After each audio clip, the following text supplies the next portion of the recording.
hopefully we might cut the show a little early so I can make room for the rollers. So anyway, we have a musical guest tonight. His name is Mike Aroian. Yes, that's right. Thank you. I got it right. Good job. And Good job. he's here to sing a song, and I want to thank him for coming by. He's part of a group called Elsewhere, and we would have had the whole group here tonight, but it looks like they're elsewhere. But anyway, I have to use that joke twice. Love it. All right, you ready to go? Ready to go. All right, Mike, ladies and gentlemen, here he is, Mike Aroian. Thank you very much. A little song reminiscent of Genesis circa 1976. It's called Remember. And bear with me, I usually play in an electric environment, so I'm going to be comfortable with being uncomfortable, and here we go. Yep. Here goes nothing.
Thunderous applause. I appreciate it.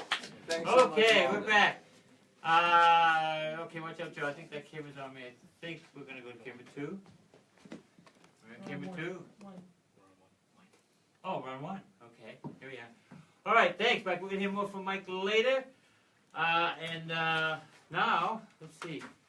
We're going to get to Josh Cronin. Why don't we get Josh Cronin over here? Josh, come on over. Ladies and gentlemen, Josh Cronin. Yeah. No, take this one. This is a better one. All right. Yeah, there we go. So, as you know, sometimes we have little problems with productions. Thank God we're not having any problems whatsoever, right, Josh? Yeah, right. Well, let's talk about some things, Josh. You started out in KVA, the Kids Video Adventure Workshop, one of our first youth programs, and I think what were you, 8, 9? Ooh, it was 2009, so I was 11. 11. Unbelievable. And here's a great story about Josh. He's 11 years old. We're downstairs in Studio B, and he's trying to figure out I'm teaching him how to use the studio. And I got a phone call, and I said, Josh, I'll be right back. Don't touch any buttons. I'll be right back. So I go take the phone call. I come back, and Josh is already working the program. I said, Josh, what are you doing? I said, I figured it out myself. So I knew then and there you were going to go some places, and it's great. So now you're going to Suffolk University? Yes, right in downtown. Now, what's that like? It's great. I'm involved on campus. I do a lot of film stuff for them, so I'm loving it. So On every you set. take what you used here and applying it. I love it. Yes. Well, let's talk about last summer, what you were doing. As you all know, the film Patriots Day was shot in and around the local area. In fact, a lot of the footage was shot in Malden. I think one of the major focuses was China Garden in that Chinese restaurant. Actually, Malden has the most scenes filmed in the movie. A total of 8 scenes was filmed. That's great. in Malden. Well, directed by Peter Berg, who some of you he used to be in that TV show called 30 Something, I think. This we started, if I remember. Maybe. But now he's the director, directed a few films. But what's great about this is Josh got a chance to intern with Peter Berg, and you were there almost for that whole shoot. So actually, I haven't interned for him yet. I actually Oh, got the opportunity to shadow him. but you were shadowing him. For most of the production. But funny story how it started out. Yeah, let's find out. So I actually started out being an extra on set. I was just supposed to be at the marathon. Then I hear on the PA during, when we're about to shoot, it says, "The redhead with the Bruins jersey, please come see me now." And that was Peter. And he said, "Okay, now you're going to play a victim." He said, "Lie on the ground here." Makeup team came over. They did what they had to do to me. Then that happened. I just thought after that filming it was done. Then before that, actually, I was filming something for Suffolk University. I was filming Gary Christensen, the mayor of Malden, for an award show. Okay. So during the filming, I just made a joke saying, "I heard there's a production coming to Malden. Any chance you can get me on set?" That was a few months before they actually came, and he said, "Of course, I can see what I can do." So fast forward after filming the marathon scene, I get an email from Gary saying, "Hey, I'm going to set tonight. Would you like to come?" So I was in Rhode Island at the time. I Zoomed right up. zoomed there. right up, of course. Of course, I met Mayor Christensen there, and then from there, we got to meet Pete. Gary introduced me to him, telling him how I'm a film student at Suffolk, and like this is what I want to do. And Pete said, "That's awesome." Like, So you shadowed him every ever since then, he said, "You're welcome on set whenever you want." And I didn't really think much of it until a week after we were actually filming hospital scenes where I had to be called back because I was a victim. And we were filming there, and Pete comes up to me and he's like, "Come back to the monitors with me." So ever since that day, What an experience. You must have loved it. Soak it right up.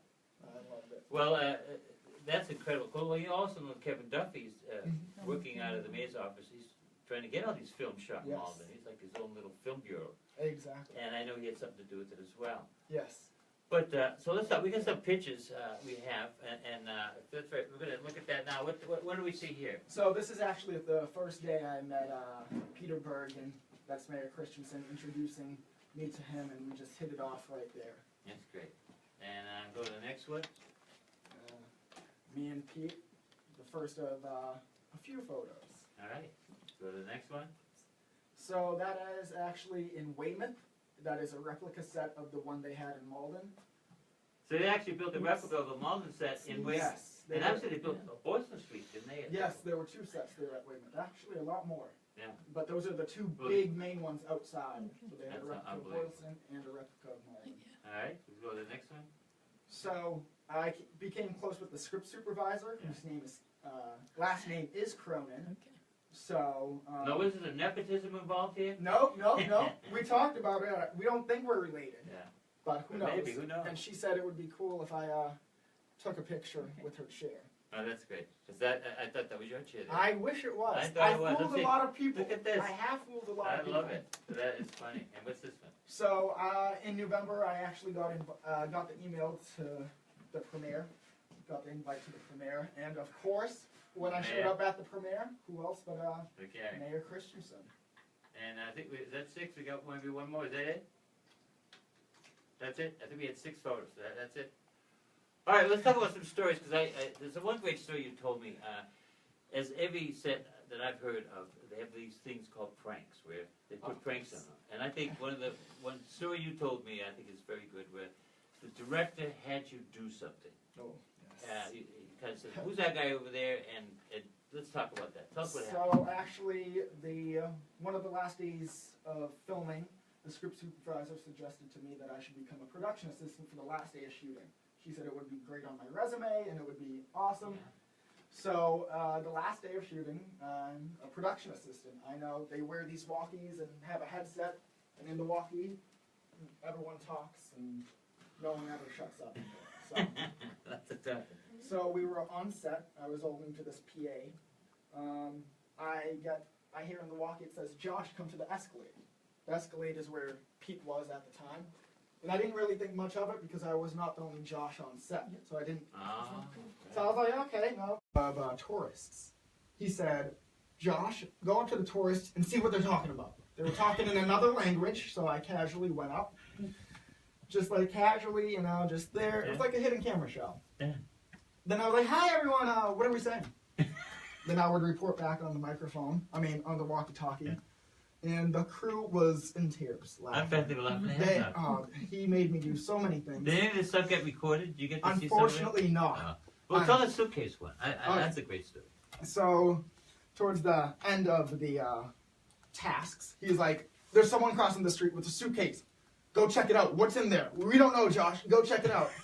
So, I spot the guy with the suitcase. I run up to him. I tell him what we're doing before. I don't want to open his suitcase. Right. I'm like, "We're filming a movie here. The director's just having me doing some crazy things as like a prank. He wants to know what's in your suitcase. Do you mind looking?" He was like, "Oh, no, not at all."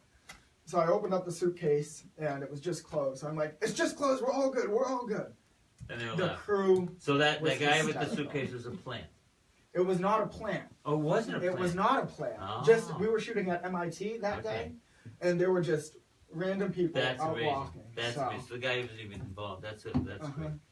So overall, tell me what you felt about this. What did you get out of this experience? Oh wow, I got a whole lot. I shadowed Peter for about a month. I actually did principal acting, which I had lines in the movie, but unfortunately didn't make it. So I learned from there. I was a production assistant, so I took so much out How of about it. the victim scene? Did that make it? That did not make No, it. that's tough. I know. I'm sure you played a great victim. Yeah. And I'm getting an internship out of it. This That's- summer, that I'm is flying out great. to Los Angeles Fantastic. and I'm interning for him all Well, summer. I wish you all the luck in the world. Thank you. And to think, remember now, you've got your start here at MATV. Uh-huh. Just don't forget, okay? Yes, when you I get that will. Oscar. Oh, hopefully one day. That's the That's dream, I know. you know? So, so you pretty much have decided that you're going into this as a career? Yes. Yes. I've made so many connections on set that I'm starting to use them now, seeing I'm going to LA. So I'm hoping for big jobs out there, you know? Well, who's gonna direct Title I now? Oh, Oh my gosh, I don't know. You got stuff here. Sorry. So that's one of the programs that Josh is director here at the station with Title I. It was a program done by the schools. It's Janice Raymond and Paul Murphy. Paul McCarthy. McCarthy, yeah, fantastic. And geez, we're gonna lose you for that. But teach somebody new. Moving on to LA. Yeah, I think it's well worth it. I wish you all the luck in the world. Thank you.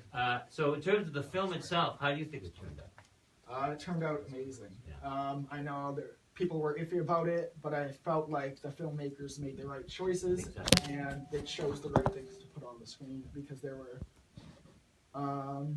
hard scenes to film, Oh, no and doubt about it. the way it turned out was amazing. I think the scene of how they dealt with the original explosion and then of course going after the crooks, the bombers, was very well done in terms Yes. of they had a few more flashes, but that's to be expected. It's Hollywood, right? Yes, but most of what you see in here is true. Most of it. Yeah. Well, that's great. Well, what a great experience, Josh, and I appreciate you sharing with us. And now that you can become this big filmmaker, don't forget us. Come by and visit. All right, ladies and gentlemen, Josh Cronin, soon to be Oscar winner at some date soon. All right, we probably have another song. Time for another song.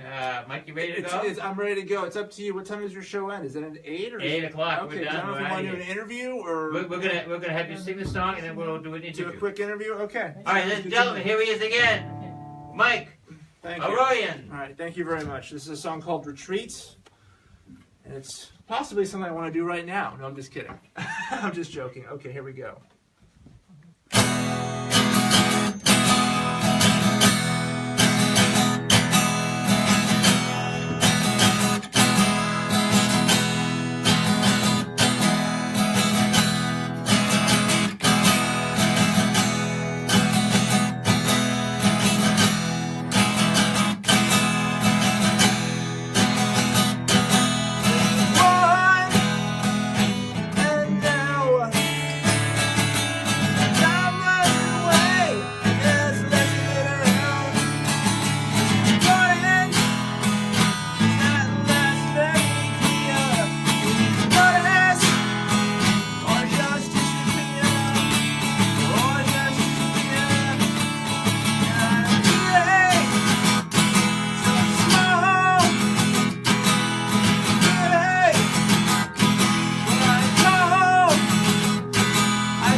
This is my first talk show, Ron. Oh, great. Fantastic. In this environment here. Yeah, this Here's platform. I might put that right there. Okay. Wow. Well, thank you for coming on the show. Thanks for having me, Ron. And Good to be here. I know you're with the band elsewhere. I am. Let's talk about where the band is. Well, it's tough. I mean, my bass player couldn't make it, and right now we're a trio, but we're actually a duo trying to be a trio. We're looking for a drummer, so we're playing with a bunch of different drummers, and it's just hard to sort of get everyone together. Life is complicated. Time, Tell me about it. The shows are complicated. No, it's fine, but it's great. I mean, I have my own personal mantra. You have to be comfortable with being uncomfortable, and that's what you just saw right there. So anyway, is that Mike? Okay. All right, cool. Thank you. All right, great. So, how did that? Whoops! I just fell. It's live TV. Live It's what we TV, do. it's Live unbelievable. TV. It's fine. This is the first two. I've never had anyone be microphone. There we go. All right, great. So, how did the band who's left to get together? How'd you form it? Actually, it's a band from high school from the '90s. Oh, believe there it you or go. not. Yeah, and the original iteration was a few high school buddies of mine.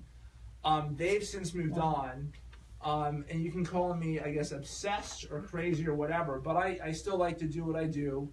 I have a real job. I work in the financial industry as a bond analyst, but I enjoy playing and creating in this band.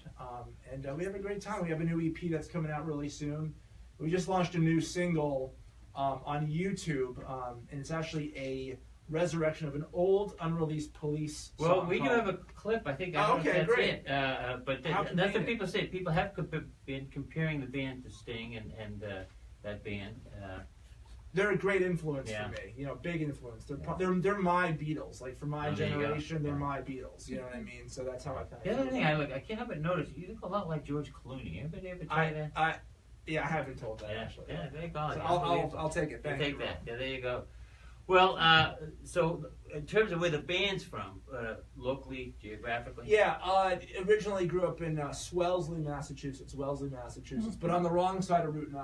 So on the wrong side of Route 9. But it's a very So I went to public school. I'm just joking around. Yeah. So anyway, So we all came from Wellesley. Oh, my bass player Kevin though is from Hadley, Mass. And then the drummer who's playing with us in our next show at PA's Lounge in Somerville on April 8th is Jeff Brantley. He's from Seattle, Washington. And rumor has it he used to be in the grunge band Seaweed. So we'll see. I don't know if that's rumor. It's a rumor. It's a It rumor. could be true. It could not be. I don't know. Well, we do have a clip of this music video. We're going to take a look at that. That's ready to go. I'm assuming it is. I want to get okay. Let's take a look at this music video, and we'll come back and talk more with Mike.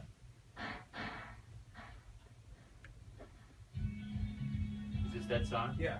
So this is what I did is Well, we'll talk about when we come That's back. fine.